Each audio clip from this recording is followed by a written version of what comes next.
Assalamualaikum warahmatullahi wabarakatuh. 90.1 Fast FM Family Radio, warna baru untuk keluarga. Selamat pagi keluarga Fast. Alhamdulillah pagi hari ini Reni hadir untuk menemani aktivitas Anda seperti biasa sampai jam 12 nanti. Tapi di jam 9 sampai jam 10 nih kita ada dialog spesial bersama KPU Kabupaten Magelang. Wah, ada tema apa sih hari ini? Yuk, kita akan membahas tentang program DP3 menuju pemilu dan pemilihan di tahun 2024.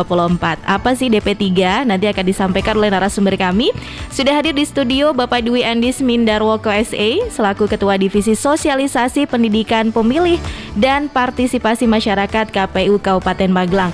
Kita sapa dulu beliau. Assalamualaikum, selamat pagi Pak Dwi. Waalaikumsalam warahmatullahi wabarakatuh. Selamat pagi Mbak Reni. Alhamdulillah. Kabar baik Bapak hari ini? Alhamdulillah sehat. Sehat, alhamdulillah, dan semangat juga ya Pak ya. Tetap semangat. Tetap semangat. Pandemi nggak masalah, sosialisasi jalan terus ya Pak. Terus. Ya. Oke deh Pak, kalau kita ngomongin masalah persiapan pemilu dan juga pemilihan tahun 2024, sebelum kita bahas DP3, Betul. Sampai sejauh mana untuk saat ini Pak? Jadi perkembangan persiapan pemilu serentak di 2024 ini, meskipun tanggal pemungutan suaranya untuk pemilu itu belum ditentukan, tetap kita sudah bersiap untuk melaksanakan kapanpun tanggal itu akan diputuskan, kita akan siap. Selama ini kita sudah mempersiapkan anggaran, program-program yang akan kita kerjakan, hanya tinggal menyesuaikan dengan tanggal hari H saja. Jadi KPU tetap bersiap untuk melaksanakan pemilu serentak 2024. Oke, baik. Semoga ini nanti step by stepnya benar-benar sesuai yang diharapkan rekan-rekan dari KPU dan juga kerjasamanya bisa terjalin dengan baik ya Pak ya. Oke, baik. Dan kita kali ini akan membahas tentang DP3.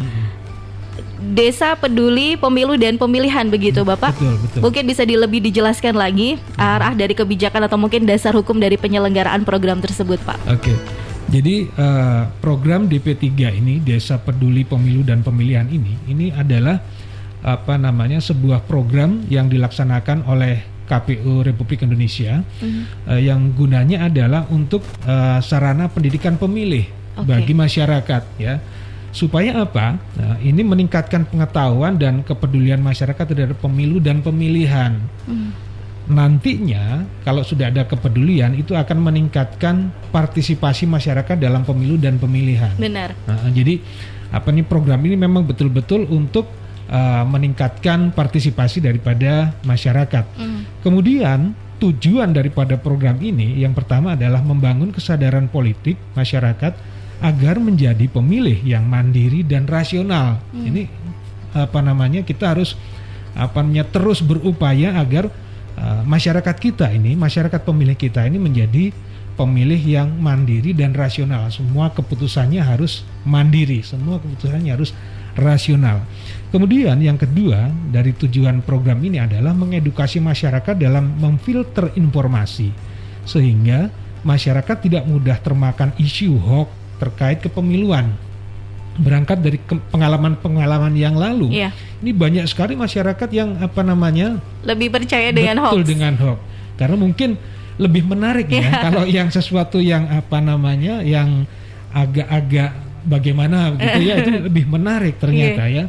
Dan ini dengan program ini diharapkan masyarakat ini teredukasi. Oh, seperti ini harusnya itu. Informasi kepemiluan seperti ini ya. Kemudian selanjutnya adalah tujuan daripada program DP3 ini adalah menghindarkan masyarakat pada praktek politik uang yang sering terjadi menjelang pemilu dan pemilihan.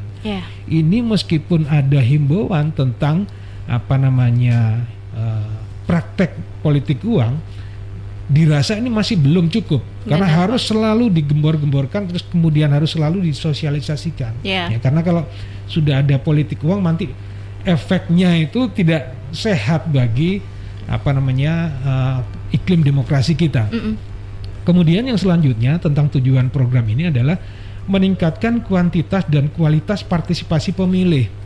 Ya, jadi pemilih itu atau masyarakat itu tidak hanya yang penting memilih selesai, tetapi ada peningkatan kualitas. Ya, mereka tahu siapa yang dipilih, kemudian latar belakangnya, programnya.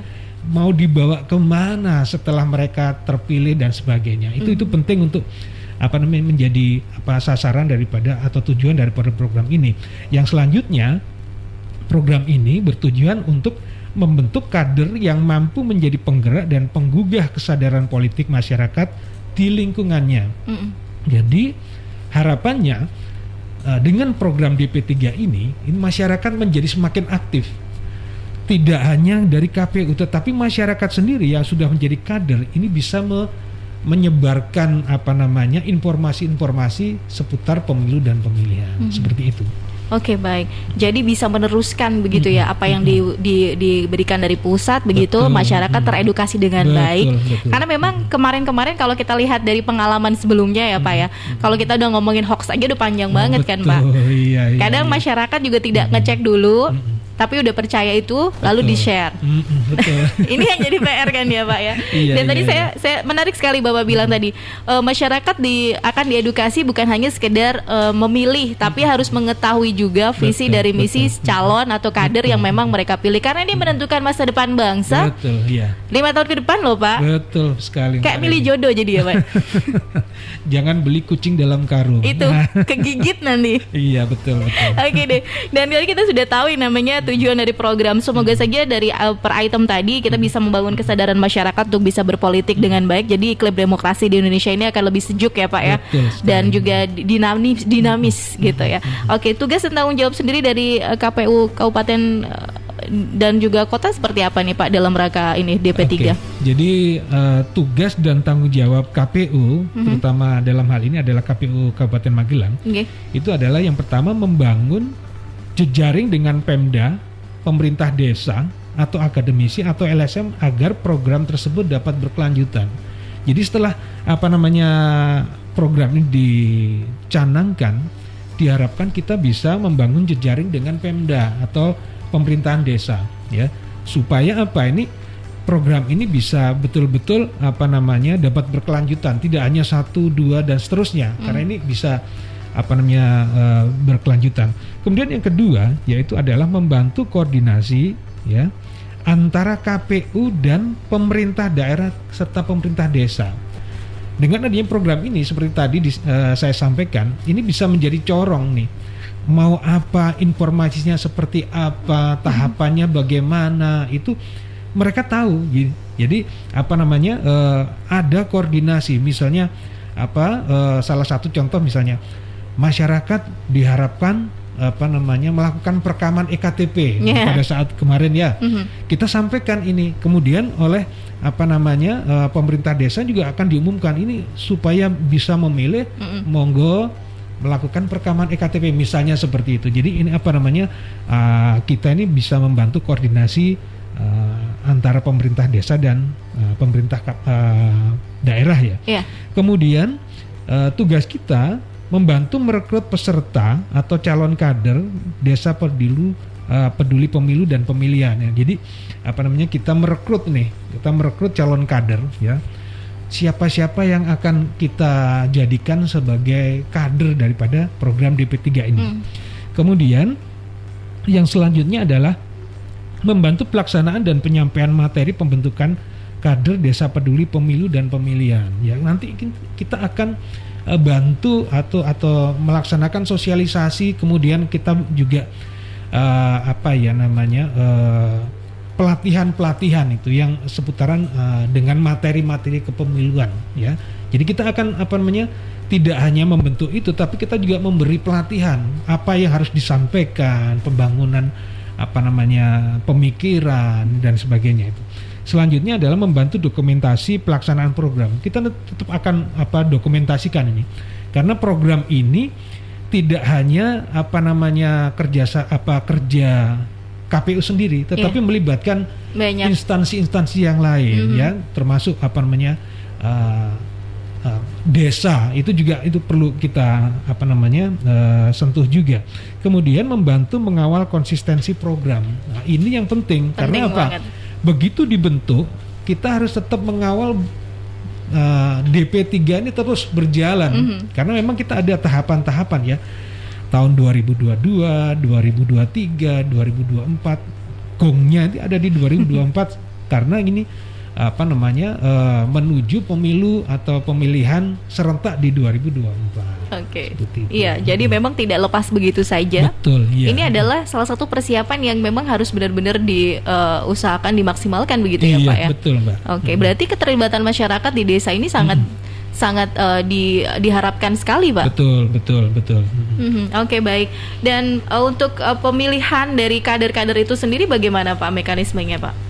Jadi pemilihan ini sebetulnya kita ini punya basis basis pemilih yang kita kita garap ya. Yang pertama itu adalah basis pemilih pemula. Ya, itu yang kita akan jadikan sebagai kader. Kemudian yang kedua itu adalah basis pemilih muda ya. Kemudian yang ketiga adalah basis pemilih disabilitas.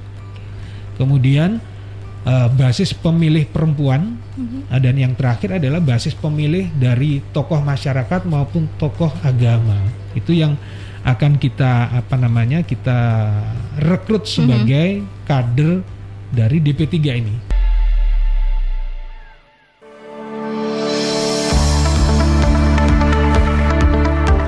90.1 Fast FM hadir kembali untuk Anda keluarga Fast Dialog Spesial kita bersama Komisi Pemilihan Umum atau KPU Kabupaten Magelang dengan Ketua Divisi Sosialisasi Pendidikan Pemilih dan Partisipasi Masyarakat KPU Kabupaten Magelang Bapak Dwi Andis Mindarwoko SE. Kita masih berbincang berkaitan dengan program DP3 menuju pemilu dan pemilihan tahun 2024.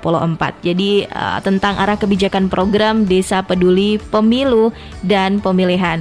Kita sebagai masyarakat warga negara Indonesia yang taat hukum gitu ya, harus bisa menjadikan iklim demokrasi Indonesia sejuk dan dinamis ya. Kita harus tahu dulu nih DP3 itu fokusnya gimana. Terus nanti kalau misalnya Anda pengen juga masuk dalam kader tersebut, ingin menyukseskan pemilihan umum gitu ya Pak.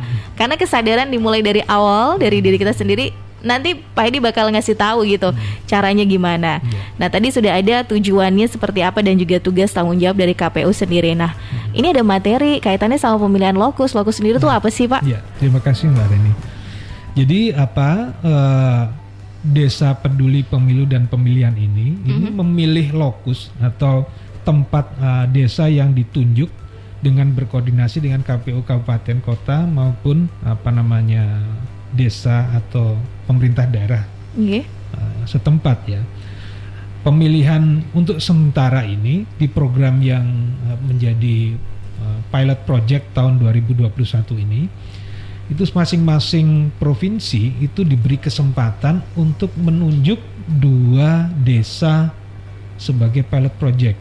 Kebetulan ini untuk Provinsi Jawa Tengah ini Kabupaten Magelang menjadi salah satu pilot project yang ditunjuk ya. Jadi salah satu dari 2 desa ini Magelang yang ditunjuk. Kemudian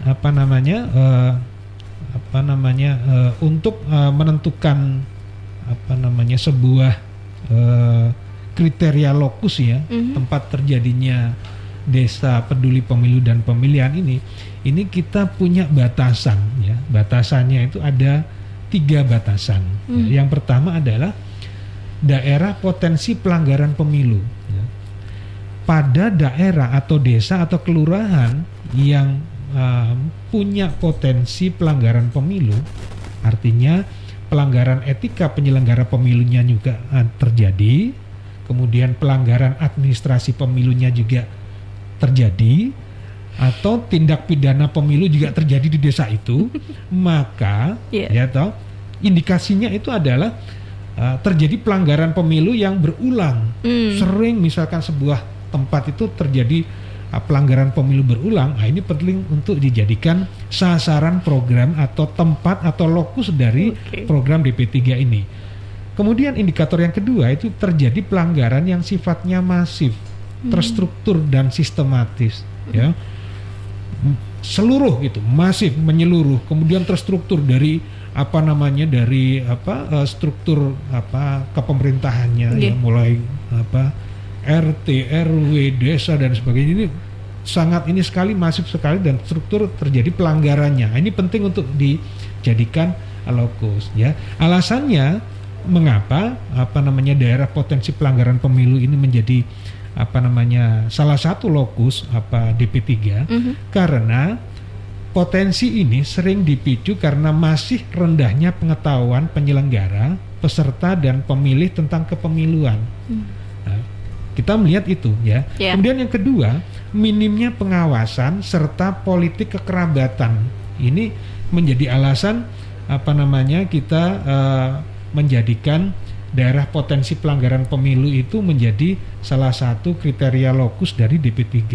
Selain itu yang kedua, kriterianya adalah daerah dengan potensi konflik atau potensi bencana. Nah, masuk dalam kategori ini adalah Kabupaten Magelang.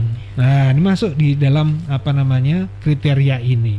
Di mana indikatornya adalah marak terjadi perseteruan atau benturan fisik antara kelompok masyarakat yang dapat mengganggu penyelenggara pemilu atau pemilihan, atau juga potensi adanya bencana.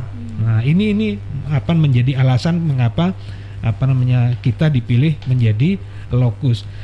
Alasannya karena ya, dengan adanya potensi konflik atau bencana ini, bencana dapat menghambat akses masyarakat menggunakan hak pilih. Nah, dengan adanya misalnya nih kejadian Gunung Semeru itu ya, ini menjadi pemikiran bagaimana kalau misalnya kejadian bencana ini terjadi pada saat tahapan pemilu. Nah, ini penting untuk dipersiapkan. Makanya jangan sampai bencana ini menghambat akses masyarakat menggunakan hak pilih. Ini penting untuk jadikan alasan. Yang kemudian yang kedua, bencana ini menimbulkan kecemasan dan ketakutan. Kalau ada bencana, ini membuat masyarakat menjadi cemas dan takut sehingga mengganggu pemilih dalam menggunakan hak pilih.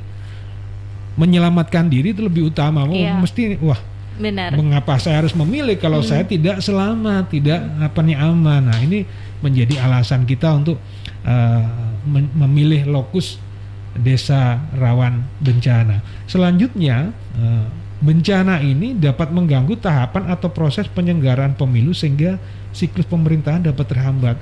Kalau gara-gara bencana terus kemudian tahapan atau proses pemilu atau pemilihan ini terganggu, ini bisa runyam ini pemerintahan ini. Makanya ini potensi bencana ini menjadi kriteria daripada penentuan lokus DP3.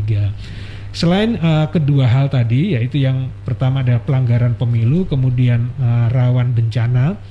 Yang ketiga adalah desa atau daerah dengan potensi partisipasi pemilih yang rendah. Beberapa kali selalu pemilihnya rendah, ini ada apa ini? Nah, ini penting untuk dijadikan sasaran ya. Karena partisipasi yang rendah dapat menggerus legitimasi pemilu. Bagaimana kita mau bilang pemilu kita sukses yang memilih cuman berapa orang? Nah, ini penting ini jadi menjadi fokus daripada KPU untuk meningkatkan partisipasi yang rendah. Kemudian membuat kebutuhan pemungutan dan penghitungan suara yang telah disediakan sesuai jumlah pemilih di TPS menjadi sia-sia. Kita sudah setiap TPS atau ini kan sudah kita alokasikan. Nah, dengan partisipasi yang rendah ini jadi sia-sia ini. Ya toh, membuang uang anggaran juga. Iya, padahal ini adalah uang rakyat ya. Kemudian yang terakhir adalah kegiatan penyelenggaraan pemilu dapat tidak efektif dan efisien karena partisipasinya rendah, seperti itu. Baik, jadi jadwalnya pun nanti akan molor juga ya Pak ketika itu mempengaruhi. Jadi memang ini tadi strukturnya jadi rencana kegiatan pun juga akan tidak sesuai dengan apa yang diharapkan begitu. Betul. Nah, semoga saja kriteria ini tadi ya agak miris sih Pak. Iya. Agak miris ketika ada beberapa kriteria yang disodorkan begini, Kabupaten Magelang menjadi pilot project-nya. Betul. Ya, semoga dari ini semua masyarakat sendiri, dari sosialisasi kita seperti ini, masyarakat bisa mendengar, mengerti bahwa ternyata penting banget ya partisipasi dari masyarakat itu sendiri. Nah, persyaratan untuk menjadi kader sendiri seperti apa nih Pak? Jadi untuk persyaratan peserta ya, peserta ini yang kemarin kita sudah bentuk di Magelang ya. Kebetulan yang di Magelang ini adalah kita buat di P3 ini di Kecamatan Serumbung, Desa Serumbung. Nah, itu yang pertama yang menjadi pilot project ini. Jumlah pesertanya itu adalah 25 orang. Ya, 25 orang. Unsurnya dari mana saja ya? Unsurnya dari tadi itu ya, basis pemilih-pemilih pemula, kemudian pemilih muda, perempuan, disabilitas, dan tokoh masyarakat atau tokoh agama. Nah, peserta ini harus berdomisili dalam lokus yang telah ditetapkan. Misalkan kita membuat lokus di P3 ini di kelurahan atau di desa Serumbung. Jadi yang bersangkutan harus berdomisili di Desa Serumbung, dibuktikan dengan KTP ya. Kemudian usia paling rendah itu 17 tahun dan paling tua adalah 50 tahun. 17 tahun karena ini sudah masuk pemilih pemula. Nah, ini penting untuk kita masukkan karena apa? Supaya dia bisa mengedukasi, mengajari, kemudian menyebarkan informasi tentang pemilu di teman-temannya yang sama-sama pemilih pemula yang 17 tahun. Kemudian untuk yang usia 50 tahun bukan berarti ya kita ini membatasi usia 50 tahun ke atas, tapi ya biasanya yang 50 tahun itu kan secara tenaga ini fisiknya berkurang, sudah berkurang ya. Jadi biarlah yang muda-muda ini yang menjadi penggeraknya. Ya. Terus kemudian syaratnya tidak susah-susah ya. Salah satu syaratnya adalah bisa membaca dan menulis. Gitu. Cukup bisa membaca dan menulis ya. Kemudian peserta berasal dari keterwakilan beberapa basis tadi. Jadi ada 5 basis tadi atau 6 basis tadi itu kita ambil dari masing-masing basis itu. Kemudian peserta itu diutamakan yang aktif pada kegiatan kemasyarakatan, ya kan? Misalnya kalau yang 17 tahun tadi itu aktif di Karang Taruna, ya kan? Kemudian kader Posyandu, kalau untuk yang ibu-ibu penggerak PKK, kemudian mantan anggota badan ad hoc, misalkan KPPS, PPS dan sebagainya. Mungkin juga dari pramuka, itu kan yang aktif-aktif seperti itu, begitu. Oke, baik. Jadi istilahnya followersnya udah banyak ya Pak ya? Iya. Oke, jangan biar nggak kagok juga, karena nanti tugasnya tadi Bapak bilang sebagai corong juga kan, penyampai informasi yang akan mengedukasi, istilahnya yuk kita ajak masyarakat untuk bisa lebih mengerti lagi dan mau berperan dalam proses pemilihan umum. Oke, baik. Dan tadi sudah terpilih dari Kecamatan Serumbung, Desa Serumbung ini ya Pak untuk pilot projectnya. Untuk metode pelaksanaan programnya seperti apa nih Pak? Oke. Ini kan pandemi. Betul. Jadi meskipun pandemi kemarin sudah kita laksanakan ya, yaitu ada untuk metode pelaksanaan ini kan kita ada 2 ya, yang tatap muka dan yang daring begitu ya. Yang tatap muka sudah kita lakukan kemarin dengan mengumpulkan 25 anggota ini. Di situ kita juga membuat simulasi, kemudian bermain peran, diskusi kelompok atau FGD maupun ceramah. Ini dari kemarin pengalaman yang sudah kita lakukan tuh peserta ini atau kadernya cukup antusias. Ya, cukup antusias. Kita senang sekali nih antusiasme daripada kader-kader kita, dan ternyata ini pengetahuan maupun jejaring sosialnya ini cukup luas banget itu. Betul. Jadi kalau istilahnya yang sekarang ini followernya ini luar biasa ini ya.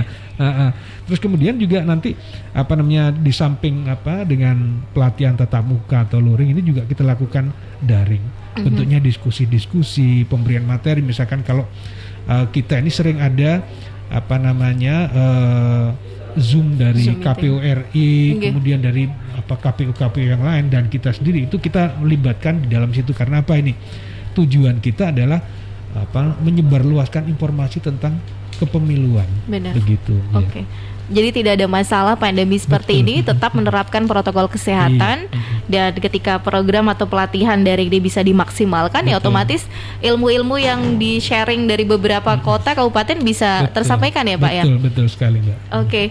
Untuk ketentuannya tadi sudah diungkapkan di masa pandemi, sosialisasinya juga tetap dijalankan Pak? Betul. Jadi tetap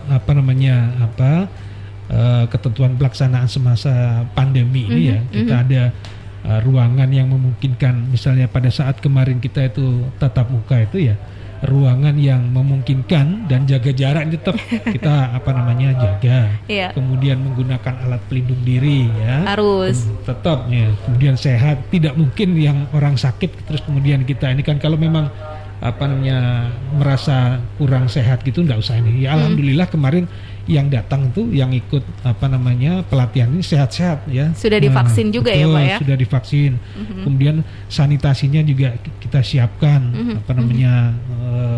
cuci tangan, itu hand sanitizer dan sebagainya, serta alat tulis juga kita sudah sediakan pada saat itu. Jadi semuanya tentang ketentuan tatap muka di masa pandemi ini tetap kita jalankan sesuai dengan protokol kesehatan. Oke, baik. Sebelum kita break nih, Reni mau tahu materi yang wajib dipelajari oleh kader-kader ini seperti apa sih Pak?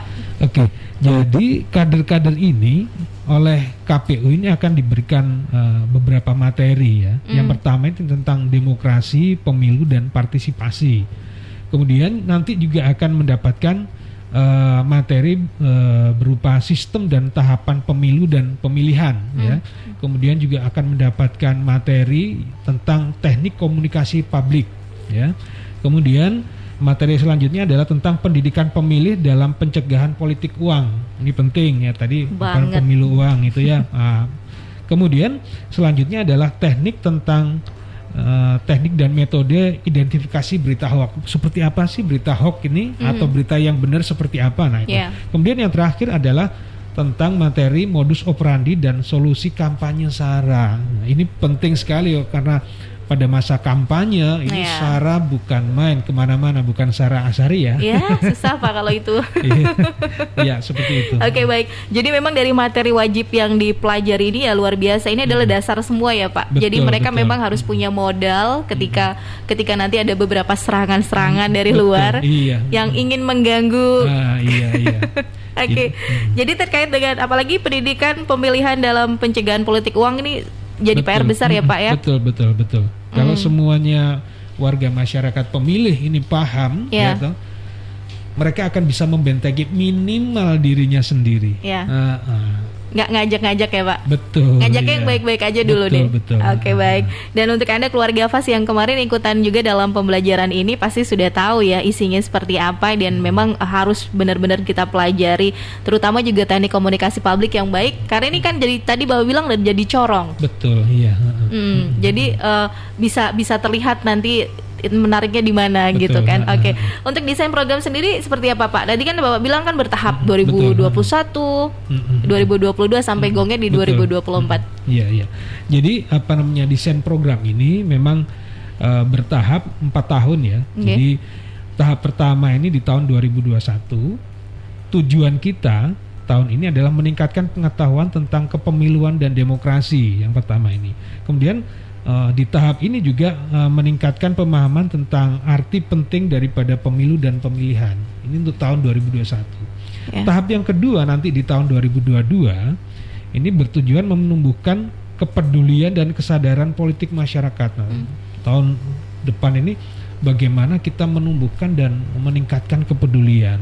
Di tahun 2023 itu kita lebih pada membangun kesukarelaan masyarakat untuk berpartisipasi aktif dalam proses pemilu dan pemilihan. Karena di tahun 2023 ini tahapan-tahapan yang melibatkan masyarakat ini sangat intens sekali. Dan yang terakhir di tahap keempat atau di tahun 2024 ini kita wujudkan iklim demokrasi prosedural dan demokrasi substansial. Substansi yang sesungguhnya demokrasi itu seperti apa, prosedurnya itu seperti apa. Jadi kita perlu tahu ini prosedur daripada demokrasi seperti apa. Oh harus begini, harus begini, harus begini. Substansinya apa? Jangan hanya asal memilih nih. Sebetulnya ini adalah aktualisasi hak-hak kita sebagai warga seperti itu. Benar, karena itu adalah sebenarnya kita memilih diri kita sendiri, memilih masa depan kita di 5 tahun ke depan nanti gitu ya Pak ya. Kita mau menentukan diri kita, keluarga kita dan bangsa ini. Iya. Anak-anak kita yang mungkin nanti ingin masuk ke dunia kerja, nah itu nanti juga akan semua itu akan kita unduh nanti di 5 tahun ke depan. Oke, baik Pak, kita sudah sampai di desain program. Nanti kita akan tahu bagaimana indikator keberhasilan ini seperti apa dan antisipasinya nanti kalau misalnya ini ada miss-nya seperti apa gitu ya. 90.1 Fast FM, kembali lagi keluarga Fast hadir untuk Anda dialog bersama KPU Kabupaten Magelang ya, bersama saya Reni Setia hingga pukul 10 nanti.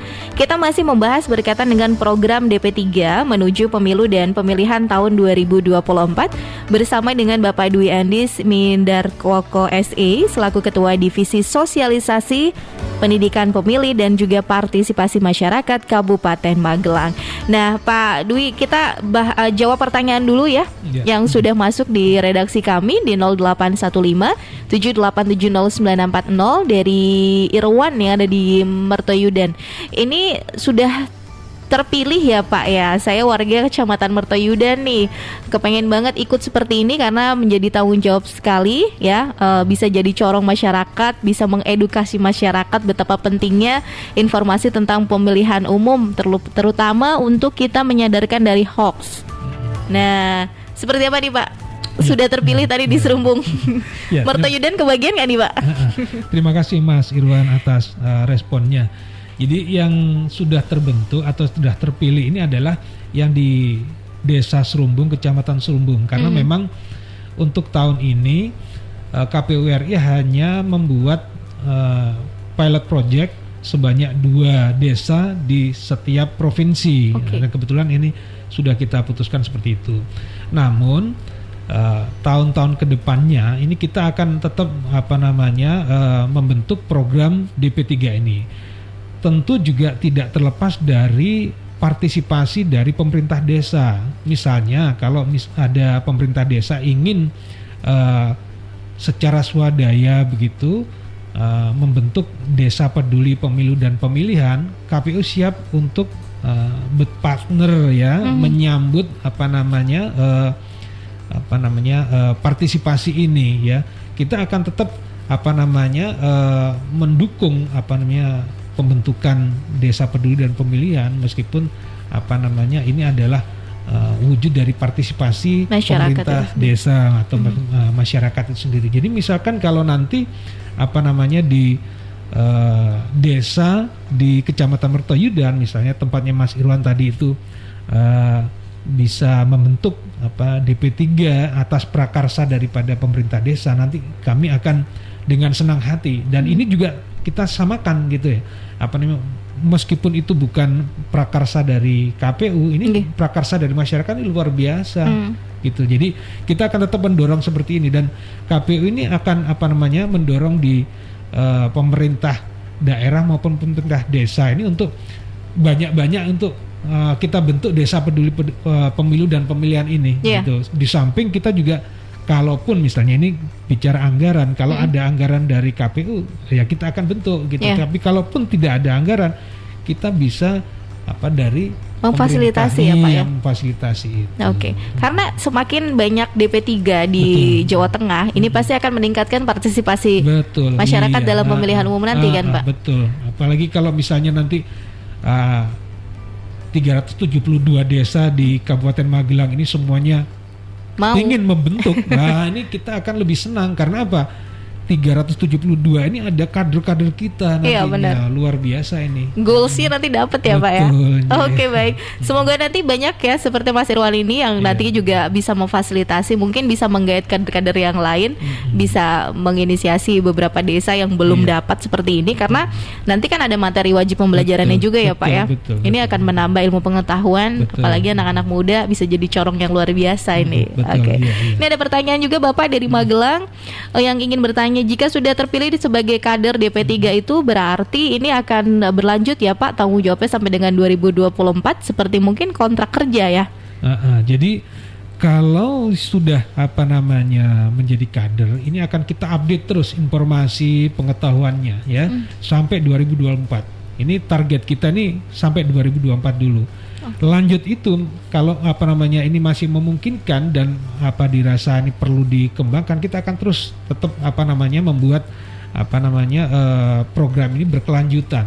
Tapi yang jelas yang pasti yang sudah terbentuk ini atau next misalnya tahun 2022 ini kita bentuk, kita akan dampingi ini karena ini sebagai partner daripada KPU untuk menyongsong pemilu serentak 2024 begitu.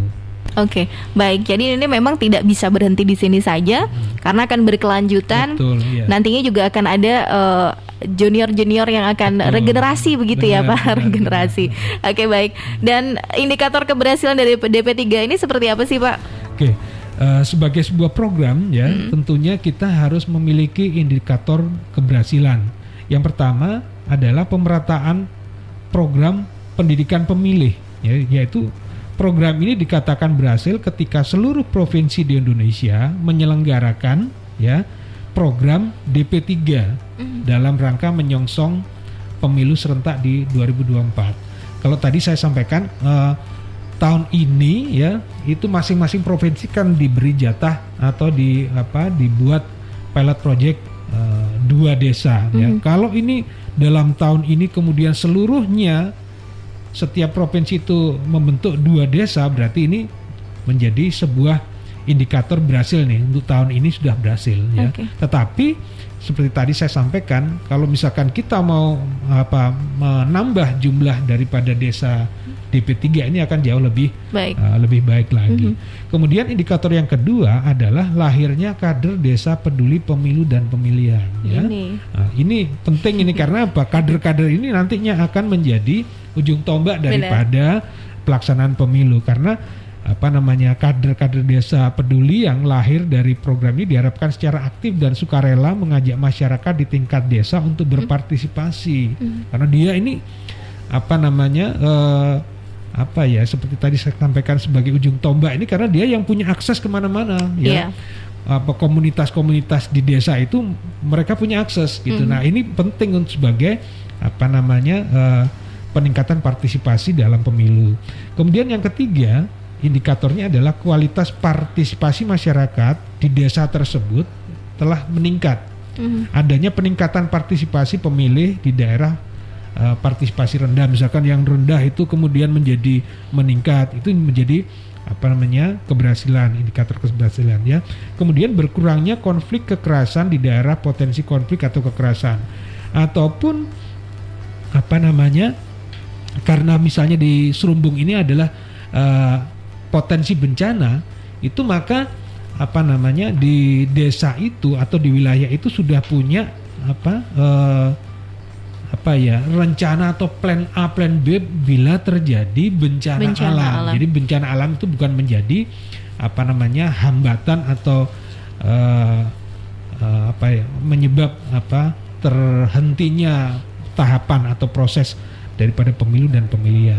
Kemudian yang ketiga itu adalah berkurangnya jumlah pelanggaran pemilu di daerah potensi pelanggaran tinggi. Kalau memang daerah situ itu banyak potensi pelanggarannya, itu menjadi berkurang. Ini menjadi indikator sebagai kualitas partisipasi masyarakat yang meningkat di desa peduli pemilu dan pemilihan. Oke, berarti memang dipilihnya desa Serumbung ini memang sudah ada ketentuannya ya Pak ya. Betul. Kriteria kenapa harus di Magelang yang dipilih, terus kenapa juga yang jadi pilot project ini adalah desa Serumbung. Iya betul. Jadi pada saat itu ya oleh KPU provinsi itu Magelang ditunjuk karena Magelang ini adalah sebuah daerah yang potensi kebencanaannya ini cukup tinggi. Ya Pak. Kemudian oleh karena itu kemudian diputuskan oleh KPU Provinsi Jawa Tengah menunjuk KPU Kabupaten Magelang sebagai lokus daripada DP3 untuk pilot project. Kemudian dari KPU Kabupaten Magelang sendiri itu melihat desa Serumbung, kecamatan Serumbung ini menjadi desa yang menjadi percontohan karena memang di samping kebencanaannya itu, kemudian kedekatan kita dengan aparatur desa itu juga sudah cukup baik ya. Jadi beberapa kali ini kita jadikan sasaran sosialisasi di sana juga. Ini jadi lebih enak. Jadi kalau aparaturnya di tingkat desa juga lebih welcome begitu, juga kita bisa membuat program itu di sana. Tinggal nyambung aja gitu ya, Pak. Jadi kalau desa-desa lain misalnya pingin membentuk DP3 di desanya, tinggal kita berkomunikasi saja gitu ya. Jadi kita nanti akan siapkan materi, kemudian sarana dan prasarananya seperti itu. Oke, sekalian nih Pak, kalau misalnya ada desa yang berinisiatif gitu ya untuk membentuk DP3, caranya gimana nih Pak? Bisa masuk websitenya KPU atau datang langsung nih ke KPU Pak? Datang langsung boleh ya, jadi datang langsung aja, kita ngobrol-ngobrol nih. Jadi sama seperti program-program yang lain ya, kita ini berharap ada partisipasi dari masyarakat, terutama misalkan dalam program ini adalah desa. Jadi kalau memang desa itu merasa bahwa ini penting ini untuk kita ini. Jadi karena kestabilitas politik ya, ini penting untuk di sebuah desa kan. Ya, sama seperti di negara. Kalau memang masyarakatnya sudah melek pemilu, melek politik ya, sadar tentang partisipasi dan hak sebagai warga bangsa, ini juga akan membuat stabilitas desa itu jadi lebih adem gitu ya. Jadi monggo enggak apa-apa. Misalkan mau datang langsung ke KPU, kemudian kita membuat MOU untuk pembentukan Desa Peduli Pemilu dan Pemilihan. Ya, karena memang dalam kegiatan ini ada penandatanganan perjanjian juga nih Pak. Betul, iya, ada penandatanganan perjanjian ya. Pada saat waktu itu MOU dengan Desa Serumbung, itu kita datang ke sana. Oke, baik. Jadi memang KPU tidak akan lepas tangan ketika ada desa yang berinisiatif untuk membentuk DP3 ini adalah hal yang luar biasa. Tentunya KPU sendiri akan memfasilitasi ya Pak, baik itu materi atau mungkin narasumber. Iya, betul. Kita akan dukung sepenuhnya. Kadar DP3 dalam perbaikan kehidupan demokrasi seperti apa ini Pak harapannya? Harapan kita ini dengan adanya DP3 ini, kehidupan demokrasi di desa ini menjadi lebih baik. Ya, jadi lebih baik ini. Jadi tidak hanya slogan, tetapi juga memang menjadi semangat yang muncul langsung dari masyarakat di desa tersebut. Ya, seperti itu. Baik, semoga ini bisa sesuai dengan apa yang diharapkan Bapak terkait dengan pembentukan DP3. Per tahun ini semuanya benar-benar targetnya bisa sesuai. Nah, mungkin memberikan himbauan kepada masyarakat nih Pak terkait juga dengan DP3. Ini kan masih di awal. Betul. Jadi DP3 ini dibentuk memang di desa ya, basisnya adalah desa. Karena kita melihat desa ini adalah struktur masyarakat yang paling rendah, paling bawah ya. Jadi diharapkan dari demokrasi di tingkat desa ini akan terbangun demokrasi di tingkat atasnya. Atasnya itu ke kabupaten, ke provinsi, kemudian ke negara ini. Harapan dari kami dengan adanya Desa Peduli Pemilu dan Pemilihan ini, partisipasi masyarakat menjadi lebih baik. Silakan bagi mereka yang memenuhi syarat untuk menjadi kader DP3 ini mendaftar sebagai DP3 atau mendorong masyarakat atau mendorong pemerintah desanya untuk bekerja sama dengan KPU Kabupaten Magelang untuk membentuk DP3 di desanya masing-masing. Karena slogan KPU untuk DP3 ini adalah dari desa untuk demokrasi ya, dari desa untuk Indonesia. Itu dari DP3 itu. Baik, dari desa untuk demokrasi dari desa untuk Indonesia. Ya, baik, untuk Anda keluarga FAS sebagai warga masyarakat Indonesia yang luar biasa, bertanggung jawab juga. Ini adalah tanggung jawab kita bersama. Dan kita dukung seperti yang Bapak tadi bilang, kader-kader sudah terbentuk. Semoga partisipasi masyarakat juga lebih naik lagi nantinya. Masyarakat lebih teredukasi, mau memilih dengan cara yang memang lebih baik, lebih mengerti visi dan misi visinya untuk Indonesia ya Pak. Betul, untuk Indonesia. Oke. Terima kasih Pak Dwi atas waktu dan informasinya. Ini pasti sangat membuka mata kita begitu ya, bahwa ternyata KPU memang tidak bisa jalan sendirian untuk mempersiapkan tahun 2024 mendatang. Yang panas biarin panas, yang penting kita mau untuk membuka hati, membuka pikiran kita untuk banyak-banyak baca, banyak tahu ya Pak. Betul. Hak dan tanggung jawab kita, kewajiban kita. Karena ini semua berawal dari pilihan Anda, keluarga Fas ya. Terima kasih, salam untuk rekan-rekan Pak. Sehat selalu. Terima kasih, sehat selalu Mbak. Baik, semoga semua jadwal yang sudah dibuat ini benar-benar bisa terstruktur dengan baik. Ya. Oke, selamat siang Bapak. Assalamualaikum. Waalaikumsalam warahmatullahi wabarakatuh.